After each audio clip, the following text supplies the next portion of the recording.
Oke, welcome back kembali lagi dengan bahasan kita tentang pemrograman Python untuk MS Excel. Setelah kita memiliki Python dan Visual Studio Code, maka langkah berikutnya kita akan membuat project baru. Untuk itu, akan lebih baik kalau Anda membuat folder khusus. Nanti di dalam folder itu kita akan letakkan file-file yang dibutuhkan untuk pemrograman Python yang dalam kaitannya dengan penggunaan MS Excel. Cara yang paling mudah, mungkin Anda bisa membuat salah satu folder di dalam drive, misalnya drive D. Kemudian Anda membuat subfolder, sebut saja namanya adalah Python Excel.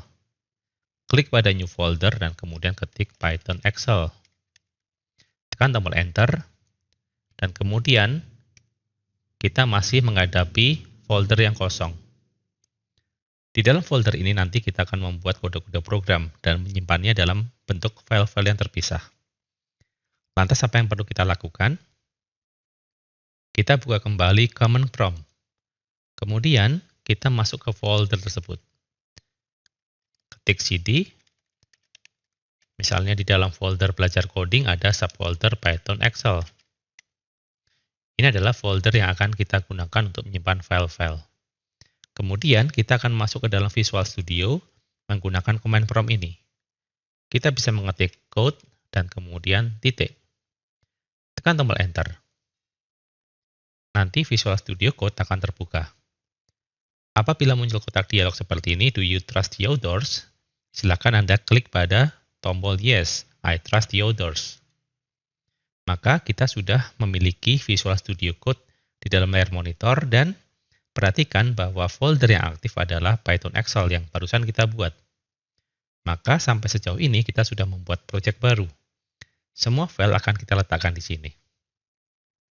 Lantas apa langkah selanjutnya? Langkah selanjutnya, kita klik pada Extensions. Kemudian kita akan tambahkan extension Python agar ketika kita menulis kode program dan ternyata salah, maka Visual Studio Code akan memberitahukannya. Kita ketik Python di sini, tekan tombol Enter, dan tunggu sampai Visual Studio Code menemukan Python. Klik pada pilihan yang teratas, Python IntelliSense Pylons. Klik. Kemudian, di sini Anda akan menemukan Python yang kebetulan dibuat oleh Microsoft. Ekstensi ini perlu Anda install. Jadi silakan Anda tekan tombol Install.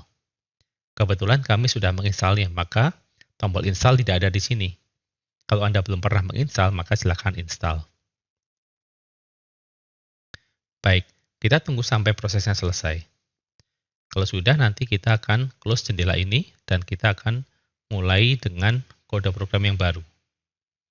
Kita cek apakah Python telah terinstall dengan baik. Kita klik dan apabila muncul disable atau uninstall, maka Python telah terinstall. Ingat bahwa ini bukan Python yang dapat kita pakai untuk melakukan pemrograman. Ini adalah extension, artinya semacam plugin untuk membantu kita menulis kode Python dengan lebih baik. Oke, kemudian kita close pada tab extension Python ini, dan kita klik pada Explorer. Kita akan membuat satu kode program sederhana untuk menguji apakah Python ini bisa dijalankan menggunakan Visual Studio Code. Oleh karena itu, kita buat satu file baru. Kita klik kanan, pilih New File. Kita buat satu file baru, misalnya kita buat dengan nama sandbag.py seperti ini. Pada dasarnya, Anda bisa membuat file apapun namanya. Mau sandbag, atau coba, atau uji coba, atau tes, dan lain sebagainya, asal ekstensinya .py. Dengan demikian, Visual Studio Code mengetahui bahwa ini adalah file Python. Tekan tombol Enter, dan di sebelah kanannya akan muncul editor seperti ini. Di bagian kiri ada angka 1, ini artinya baris pertama. Kita ketik salah satu kode program yang paling sederhana yang bisa kita buat, yaitu print halo dunia. Kalau kita tekan tombol Enter, maka akan muncul angka 2, yang artinya kita masuk ke baris 2. Tetapi di sini kita tidak akan membuat baris-baris baru. Kita hanya ingin menguji apakah Python dapat berfungsi dengan baik. Perhatikan bahwa ketika terjadi perubahan pada isi kode program, maka akan muncul lingkaran di sini. Lingkaran berwarna hitam yang menandakan bahwa terjadi perubahan tetapi Anda belum melakukan penyimpanan.